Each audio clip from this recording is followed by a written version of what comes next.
find out in this story of wolves, witches and giants called Jack and the Beanstalk.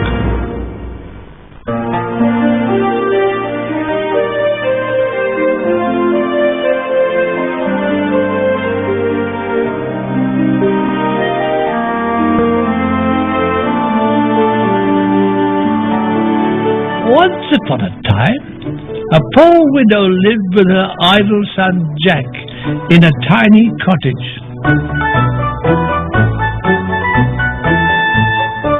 Their one possession of any value was their cow, Daisy, who was beginning to look her age. Consequently, the amount of milk that young Jack took to market each day grew less and less. "Hardly enough milk for me cup of tea. You'd better take Daisy to the market," she said.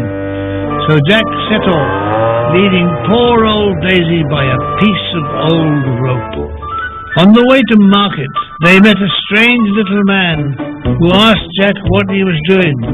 "I'm going to market to sell Daisy." "I'll give you 5 beans for her."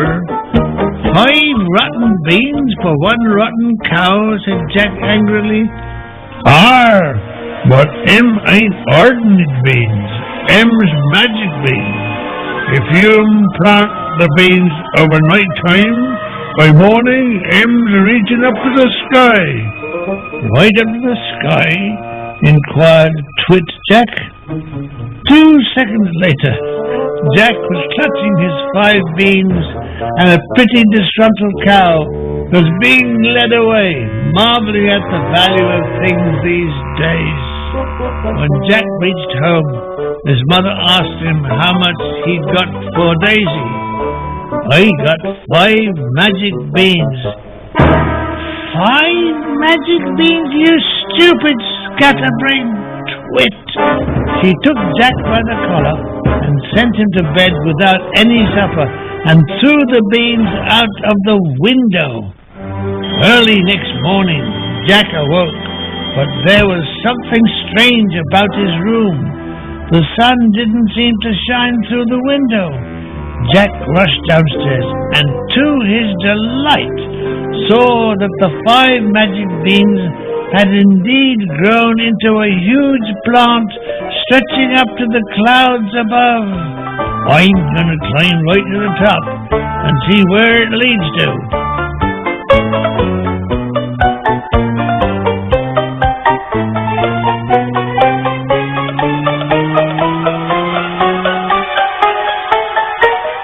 Far away, across the sky, he saw a huge castle sitting on top of a rain cloud.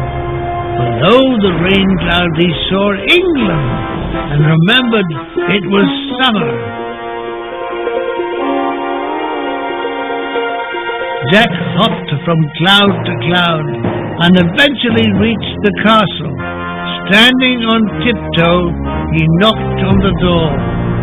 The door was opened by a very tall, thin lady. "Good morning. Could you spare me some porridge for breakfast? You see, I didn't really have..." "Breakfast?" boomed the tall lady. "My husband is a giant, and for his breakfast he likes little boys between 2 slices of toast." However, she took pity on Jack. She was quite kind, really, apart from eating people, so gave him a steaming bowl of porridge. But hardly had Jack taken a spoonful when a fearful rumbling shook the castle. "Quick!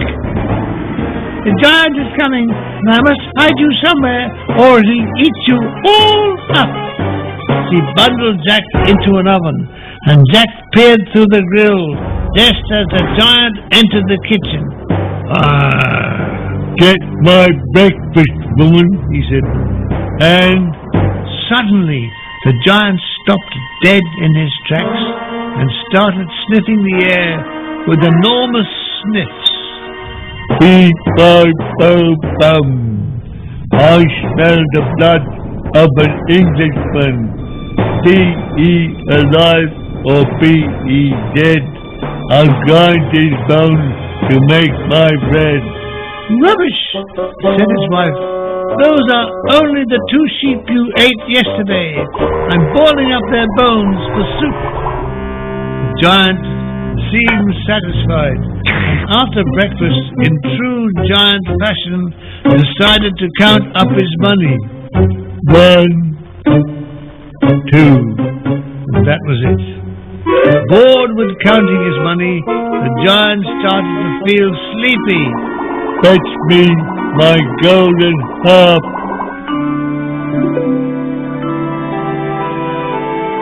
Play, commanded the giant, and play it did, a magical lullaby. Now get my magic pen. Lay, he shouted, and lay she did. A wonderful golden egg, then another, then another. Quite bored with his wealth, the giant was soon asleep, and as his wife tippy-toed out, Jack quietly pushed open the oven door. Very softly he approached the table and grabbed the chicken round the neck and dashed towards the door. The screeching chicken woke up the giant. Go, beep, pipe, bow, bum. I definitely smell the blood of an Englishman and a chicken. Jack ran for all he was worth, which was only a half-strangled chicken at the moment. Close behind him came the giant. Fetch an axe! Yelled Jack to his mother as he came within sight of the bottom of the beanstalk. Jack's mother grabbed an axe. Not yet, you old fool! Shouted Jack disrespectfully as he slid the final few meters to the ground.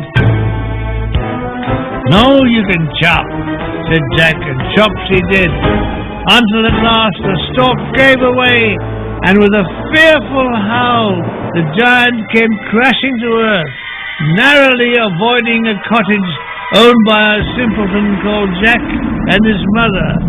Legend has it that the giant fell through the massive crater and came out the other side of the world. 3, 5, 4, fam.